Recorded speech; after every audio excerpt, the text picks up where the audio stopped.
I'm here with Joe Rotella, and Joe, you bought these awesome arm bracers and masks and stuff. They're all made out of plastic. Yeah, it's so cool, and it's just a thermoplastic that when you heat it up, you can shape it and form it, and then it keeps its shape. You want to see how we did it? I do, because it looks really fancy, but I said it's actually quite easy to do. It is, it is. So anytime you're making a cosplay piece, you need a little stiffness. So we're going to make a sandwich between thermoplastic, craft foam, and thermoplastic. So I made a pattern, and there's going to be instructions on the website how to do that. And this is half. Can you see half of my bracer? So we need 2 pieces of craft foam like this, one on this way and one on this way. So the mirror image. And I have those done here, so we don't need that anymore. Okay. And then we're going to do the same thing and cut out the thermoplastic, but you want it about, I'd say a centimeter larger.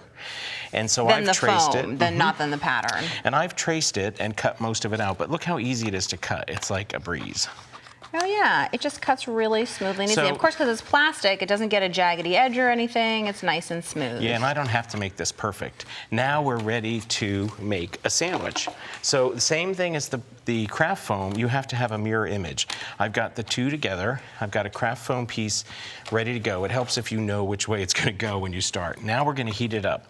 Now I noticed that there is a rough side and a shiny side of this. Does it matter which side is up? Nope, both are adhesive, and it'll stick to itself as long as it's warm, both pieces.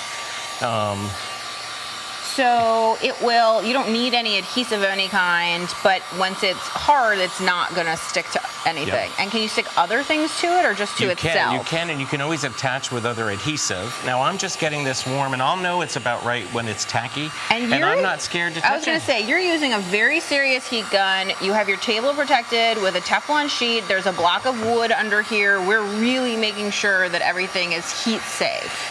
This is starting, you can feel it. You'll feel it a little sticky. Oh yeah. Right, so I've got this nice and warmed up, both halves. Now we're ready to make our sandwich. Just be careful of the tip of that. And, you know, I'm Italian, so we're making a calzone. I was gonna say, it's a lobster calzone, because that looks like a lobster claw to me. But here's the cool part, look, that's adhering.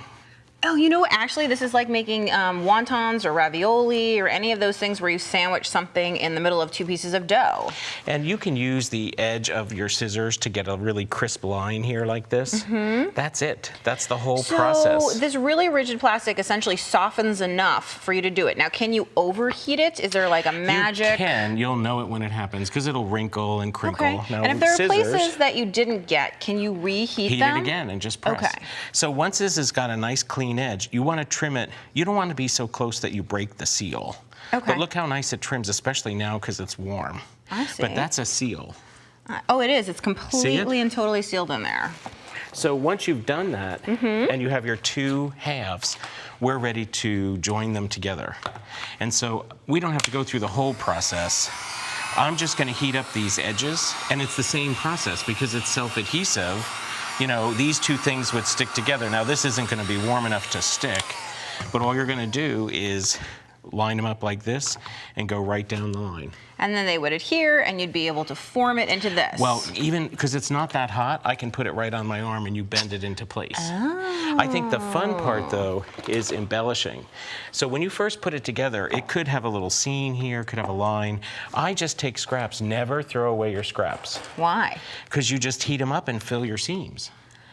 Oh, so that makes so much sense to me, because you can just use them over and over because they can become anything. Every little piece. And so when you fill it seams, it might get bumpy, but we have a smooth one here. Now we embellish it. Let's cut a piece. So you just sanded that down, right? Yeah, just use a little sander. Okay, so I'm just going to cut some embellishments. And now we already cut part way, because I've always found with like these intricate shapes that one of the things that you want to be sure that you do is cut twice to really get a nice clean cut. You just cut twice in the same place. So if you put that down, I'll heat it up. Cool. Oh, you want this? Yeah, just give me one. And if it blows away, you just like hold it. So but remember to adhere, I need both places to be a little bit warm. I love that you can really just cut something so thick. Look at that. Whoa. Look at that. That's so cool, and it's curved. And look at this little gear that came out. That's really awesome. And if you want any other piece, so here's a scrap. Yeah. Didn't you play with this? What did we do? I did. So I have to confess, when you showed me this yesterday, my mind was a little bit blown just because I was able to take some scraps and make a ring. So that's kind of an ugly ring. You know, we can just roll it all together. Yeah. And attach it. Now we can do pieces just like we have here. I was gonna say, that's how you see all the coils and all that stuff. It's really cool. And we added an interior support and some little D-rings so that we could lace it up to put on our arm.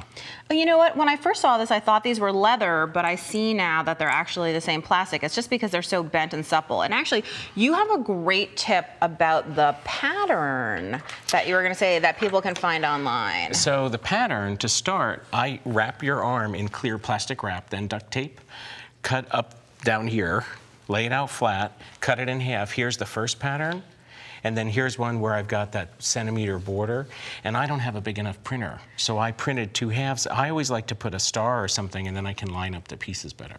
The other thing you told me that I really like is these big rolls come, and you want to use them right away, but you said get ready a day before, and why is that? Well, because when you unroll them, they really are curled up. But if you lay them out on a flat surface at about room temperature, look at that beautiful sheet. It's a monster sheet that you can use to really make like a breastplate for cosplay, to make all kinds of huge things that you would need a large piece. But you know, even if you need a large piece and don't have it, it just sticks to itself like our little calzone. Which is so cool. And I noticed by the finished one, which looks so cool, that you can obviously paint it. Absolutely. And you don't have to seal it or anything first to paint it. Are you using just regular acrylic paint? Absolutely, yep. And obviously you've embedded some of these big stones in here. So heat the bottom layer of the thermoplastic so it's a little sticky. Then you can embed your stone, and then we just rolled up scraps to wrap them around the stone. And so, I mean, it obviously comes in this color, and I can see the black, and the masks have been made using those 2 colors. With just scraps. That's Those really are all just little cool. scraps. And the nose is just taking a bunch of scraps like we did before. I feel like I look really good as a monkey. I'm just saying. But if you think about it, how many things could you make where you just heat something, shape it, and then it holds its shape? That's really cool, Joe. Thanks so much. Thank you.